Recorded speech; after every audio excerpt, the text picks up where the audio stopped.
Rasulullah berdakwah secara rahasia. Itu dakwatus sir. Dia berdakwah secara dur to dur. Tahu itu dur to dur? Itu bahasa Bugis. Ya.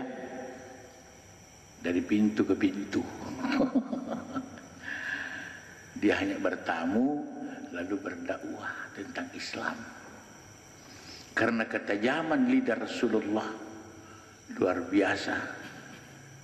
Begitu mereka mendengar ayat-ayat Allah, langsung mereka itu daun. Itu. Ini berkah inilah yang kita ingin pindahkan dari beliau. Supaya sekali kita bicara, alhamdulillah, hadirin itu akan senantiasa memikirkan apa yang kita hidangkan. Mungkin kita ini sudah berhari-hari meninggalkan mereka, tapi apa yang kita simpan, apa yang kita perdengarkan kepada mereka tidak berhenti. Dia pikirkan sampai-sampai saya mau cari ini Ustadz di mana? Di mana rumahnya ini? Dan tenang kurasa hidupku kalau tidak ketemu. Sampai dia bertemu. Sudah. Kalau sudah bertemu bicara panjang lebar, akhirnya terus menerus sambung menyambung. Akhirnya dia yang kita sudah dakwai berdakwah lagi untuk teman-teman.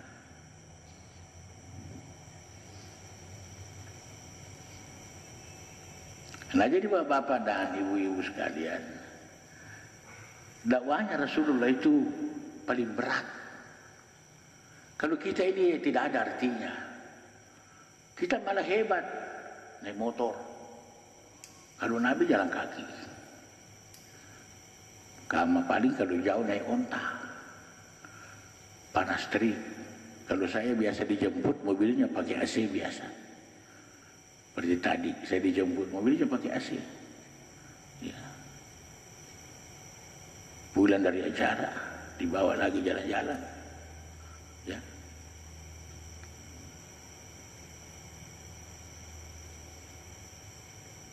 Sudah berpidato, dikasih lagi uang transport, padahal kita sudah naik transport itu, tapi dikasih lagi uang transport. Enak kita sekarang berdakwah, tidak sama zaman dulu.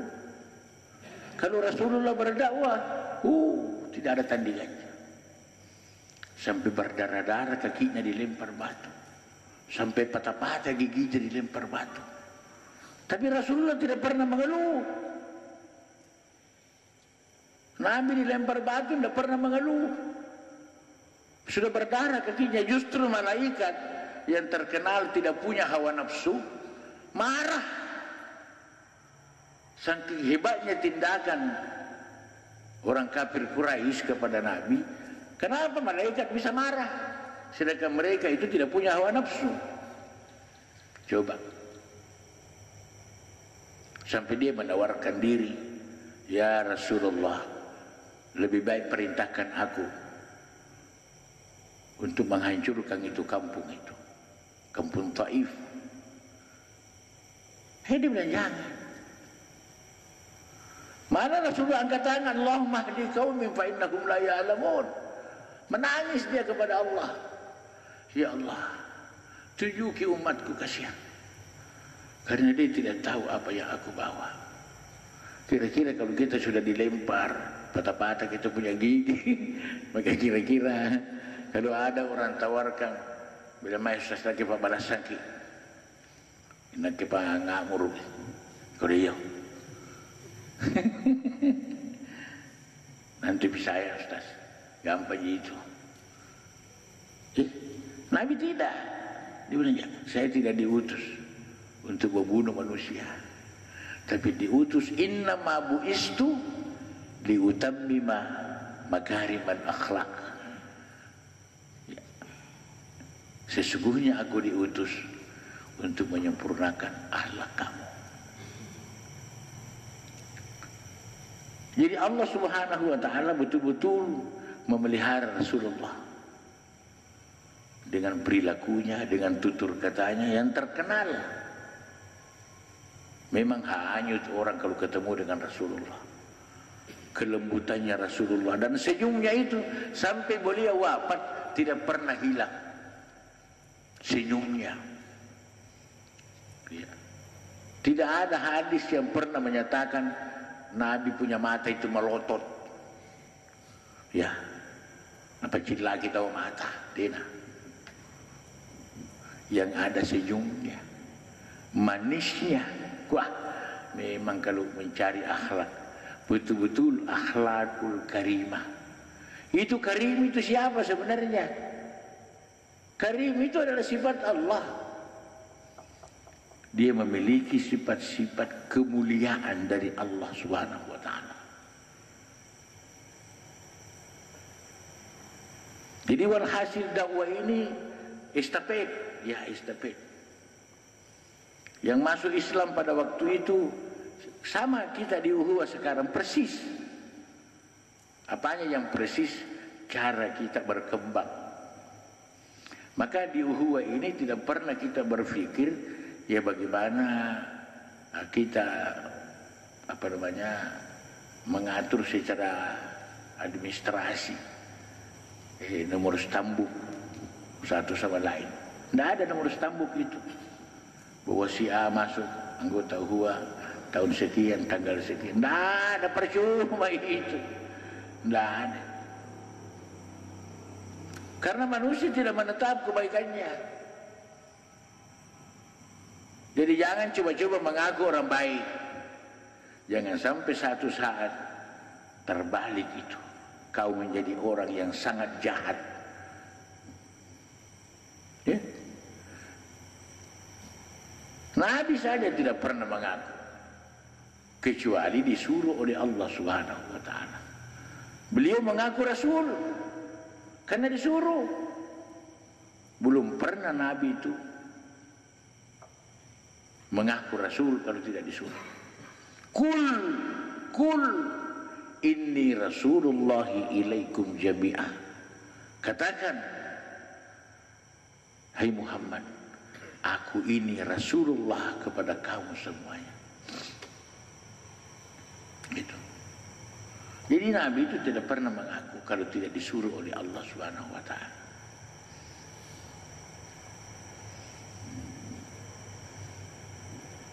Begitu pula kita, pengikut Muhammad ini juga disuruh seperti itu.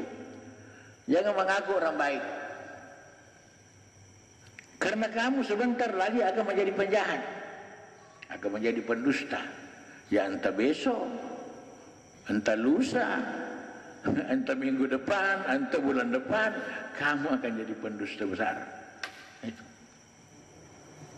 Jadi tidak boleh kita mengatakan diri kita hebat. Karena sebentar kita bakal tidak hebat.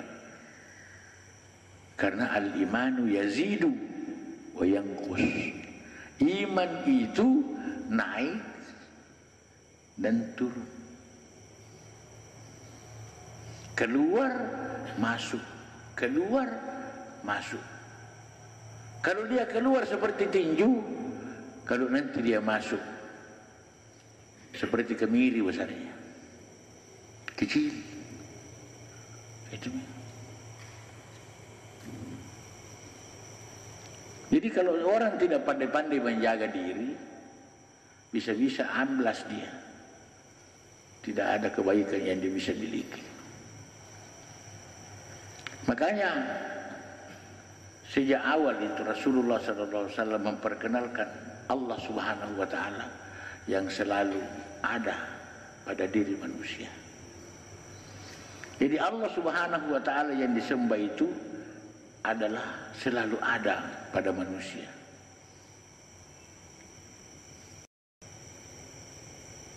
Pada waktu itu Ka'bah kurang lebih 360. Ya, 360 berhala yang mengelilingi Ka'bah. Bayangkan itu Ka'bah. Itu berhala yang terbesar di sekitar Ka'bah itu adalah Al-Lata wal Uzza. Ya, Lata wal Uzza namanya itu. Yaitu asli anunya itu. komandannya. Ya, itu yang paling besar. Lata wal Uzza. Mereka kalau bersumpah orang-orang kafir Quraisy itu demi Lata dan Uzza, itu sudah sumpah paling hebat itu. Yang sekarang itu Lata wal Uzza ditidurkan itu di muka pintu apa namanya itu, pintu Babul Umrah itu. Jadi dia ditidurkan di situ supaya semua orang yang masuk dalam masjid menginjak-injak itu batu. Cuma tidak kelihatan batunya. Tidak kelihatan batunya. Ditanam. Tapi ya jelas kalau orang masuk di masjid pasti dia injak itu batu. Itu.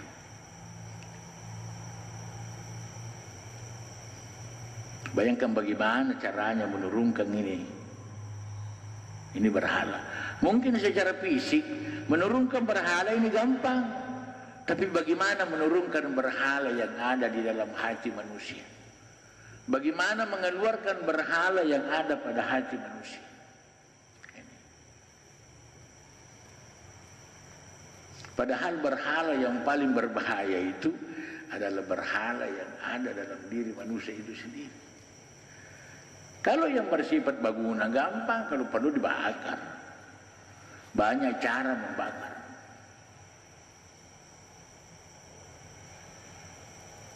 Mungkin tengah malam, jam 2, jam 3, orang pada tidur. Mani susul aja kan itu habis. Ataupun apa tu ni pangkul kini palu-palu repek ni. Tapi di sini bagaimana? Bagaimana mengeluarkan kemusyrikan?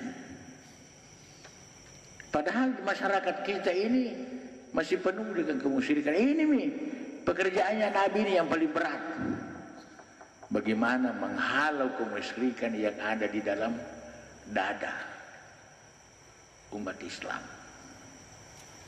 yang selalu percaya kepada makhluk, tidak percaya kepada Al-Khaliq pencipta. Coba lihat, dia bikin sendiri patung baru dia sembah sendiri. Sama kalau kita di sini sekarang. Kita sendiri yang bikin itu apa namanya itu, boy-boy, ya, dari bambu. Kemudian kita yang kasih pisang masuk, kasih songkoro, kasih telur. Nih, saya botok ini pela mesin sampai mesin. Ini jenis harian, ipuang, tidak tahu puang apa. Itu kemusyrikan. Ya. Kalau dulu tahun 60 pernah Kabupaten Goa mencanangkan operasi tobat. Ya. Operasi tobat. Semua itu berhala. Tapi ada juga yang mau mempertahankan mati-matian. Tapi lebih banyak yang kita robohkan. Tapi dia bangun kembali. Kenapa? Karena berhala yang di dadanya itu tidak roboh. Gampang itu yang di luar itu, paling gampang dirobohkan berhala yang di luar. Cuma berhala yang ada di sini, ini pekerjaannya Rasulullah ini. Karena satu-satunya pembawa tauhid hanya dia saja. Tidak ada orang lain yang bisa mengajari orang tauhid, hanya dia. Satu-satunya itu. Belum ada orang lain yang bisa mengajari orang tauhid. Makanya selama kurang lebih 13 tahun lamanya itu cuma satu saja rukun, satu saja rukun yang didakwakan Nabi, yakni rukun pertama 2 kalimat syahadah. Itu. Jadi nanti tahun ke-13 akhir barulah dipanggil untuk menerima sembahyang. Sembahyang 5 waktu. Setelah berlangsung kurang lebih 13 tahun lamanya mendakwakan 2 kalimat syahadah. Apa itu 2 kalimat syahadah? Itu 2 kalimat syahadah itu terdiri daripada kata kalimah, ya, kalimah syahadah. Syahadat. Jadi kalimah tulisan, syahadah kenyataan. Itu. Jadi kalau hanya orang membaca saja kalimahnya, dia tidak bisa nyatakan itu Tuhannya, berarti belum sah syahadatnya, belum diakui. Coba kalau kita terjemahkan itu, aku bersaksi bahwa sesungguhnya tidak ada Tuhan kecuali Allah. Kusabbi manassa situjin nataina karaing persangalina Allah. Anjo anassa, kata anassa bahasa Mangkasara, manassa bicara bugisi, ya mina syahadatnya. Syahadat. Inilah syahadat. Jadi kalau diterjemahkan syahadat itu nyata. Dalam bahasa Indonesia nyata. Jadi bagaimana menyatakan Allah? Di mana nyatanya Allah itu? Di sini orang pusing 7 keliling. Kadang-kadang orang itu sudah belajar jauh-jauh ke luar negeri. Satu saja ditanya ini tentang syahadat, satu potong aja. Jangan dulu yang satu itu, satu potong saja. Asyhadu an la ilaha illallah. Aku bersaksi bahwa sesungguhnya tidak ada Tuhan kecuali Allah. Di situ ada 2 kalimat yang bertentangan. Pertama, menyangkali Tuhan. Itu asyhadu an la ilaha. Kan kita menyangkal itu tidak ada Tuhan. Dia gagap puang. Tina karaing. Apa nih kana iya tina karaing. Yo. Puna tina nusasali juga ring ana tana tina nasasada. Puna tina nusasali juga raing. Ikane ente kan makuling yang cara ayo ya betul kana pelajar ako. Disuruh kau menuntut supaya kau memahami itu. Coba lihat itu kata-kata itu. Asyhadu an la ilaha illallah. Kusabbi manassa situjen-tujena tena karaing. Illa pasangali Allah. Pasangali Allah. Kimain jo nassa karaing Allah Ta'ala. Kimain. Anti kamma nassana. Dangan lima ulunun nih. Coba nyata, bagaimana nyatanya? Di mana nyata Allah itu?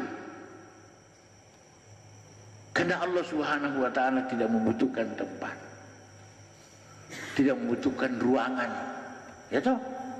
Jadi di mana nyatanya? Bagaimana nyatanya? Bagaimana nyatanya Allah? Sedang Dia itu laisa kamitslihi syai'un. Dia ini kan tidak ada seumpamanya. Itu. Allah Subhanahu wa Ta'ala berlainan dengan yang baharu. Yang baharu ini kan sesuatu. Allah berbeda semua dengan segala yang baharu. Jadi di mana? Bagaimana nyatanya Allah? Itu. Nah, disitulah ada metode Al-Quran. Fadhkuruni azkurukum. Maka ingatlah aku. Azkurukum, aku ingat engkau. Jadi nyatanya Allah ada pada ingatan kita. Anjoy ngiri pangragia.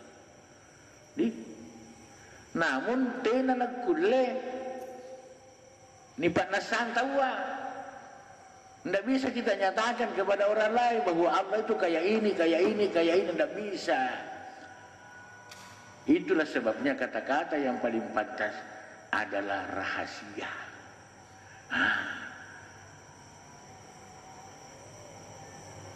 Rahasia. Artinya kata rahasia di sini bukan tidak bisa diungkap, tapi tidak ada kata-kata yang bisa dipakai untuk mengungkap. Tidak ada kata-kata yang bisa dipakai untuk mengungkapkan itu. yang kita peroleh di dalam ingat itu. Seperti kita sebentar ini ya, Allahu Akbar. Itu wajib nyata itu. Di mana nyatanya? Pada ingatan kamu. Kalau kamu tidak ingat Allah, berarti kamu ingat bagaimana? Ingat siapa? Nah, ingat sesuatu. Nah, kalau ingat sesuatu berarti apa? Musyrik, dosa. Nah, apakah kita sembahyang cari dosa atau cari pahala? Dua-duanya bukan. Tidak cari dosa dan juga tidak cari pahala. Jadi apa nih? Ridha Allah. Nih. Siapa yang sembahyang karena pahala termasuk juga musyrik. Nih. Apa itu? Kenapa orang mau pahala musyrik? Iya, karena siapa yang beribadah selain karena Allah berarti musyrik toh. Termasuk pahala itu tadi. Pahala itu kan nikmatnya Allah. Mana lebih baik nikmatnya Allah daripada Allah? Ya lebih bagus Allah. Itu, kalau Allah itu bisa kamu kuasai nikmatnya. Kalau hanya nikmatnya, belum tentu kau bisa kuasai Allah. Nah itu.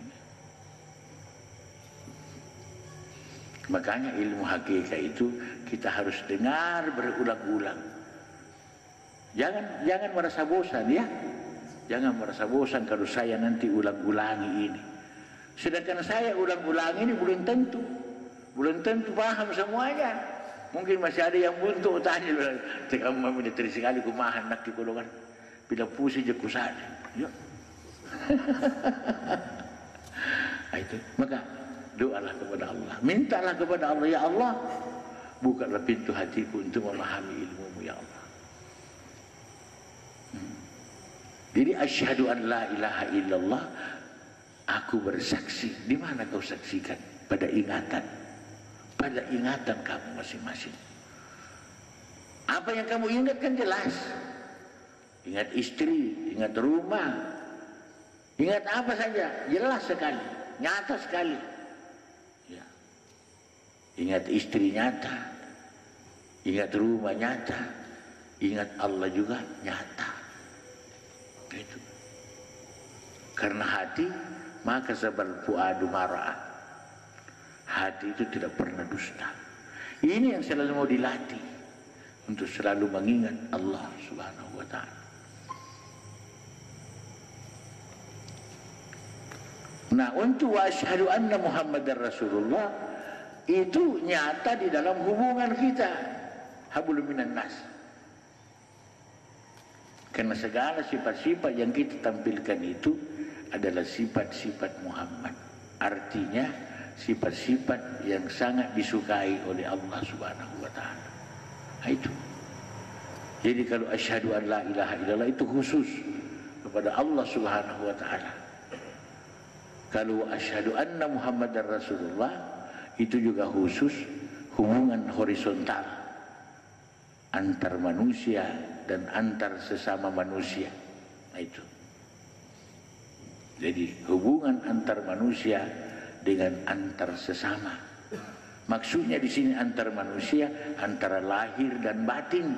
Nah, ini selalu ada interaksi antara akal dengan otak. Nah, hubungan antar sesama manusia, nah itu kita berarti sudah melangkah keluar dengan sifat-sifat Muhammad Rasulullah. Kita berbicara, kita berbuat, kita berencana.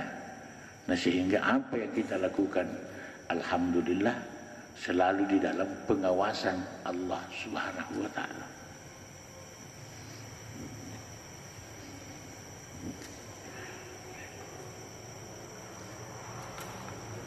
Saya lihat jam saya ini sudah 7:30, ya, betul, 7:30.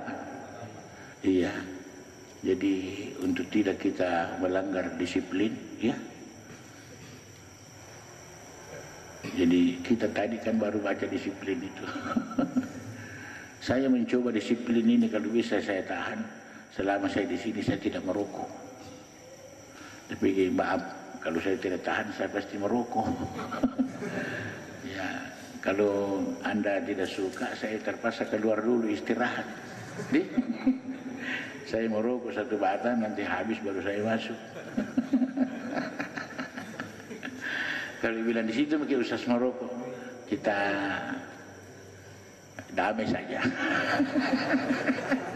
Ya di sini misalnya merokok, ya, karena juga termasuk kebutuhan saya itu. Jadi saya kira bapak-bapak, saya kira untuk ini hari Pak, hari perdana kita bertemu, mudah-mudahan besok akan lebih panas lagi. Besok ini insya Allah saya full. Mulai dari siang sampai malam. Jadi habis asar, habis maghrib, insya Allah saya terus yang pandu ini. Ya. Jadi saya akan berbicara ini dulu terus ini. Ini modal seorang dai Pak. Jadi setiap kita bicara itu selalu menggugah orang. Ya, selalu menggugah. Hei, kamu sekarang masih enak-enak tertawa ya.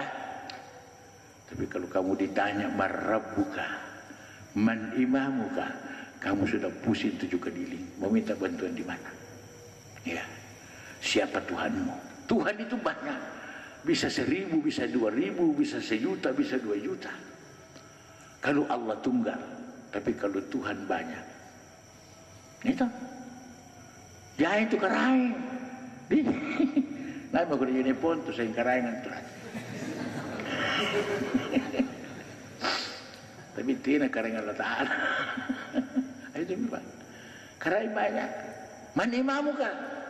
Ya imam itu mang itu ya. Tapi tiada ni serongki kena pinawi dengan imam. Imam Parlaga upamana, imam Bajing, imam Panciro pusing amat dengan imam Panciro. Nyetun ya imamku. Ada imamku. Imam yang dijamin surga oleh Allah Subhanahu wa taala. Tapi nanti kita bicara lanjut itu. Nah saya kira saya akhiri sampai di sini. Fattaqullaha mastata'tum billahi fisabilil haq. Wassalamualaikum warahmatullahi wabarakatuh.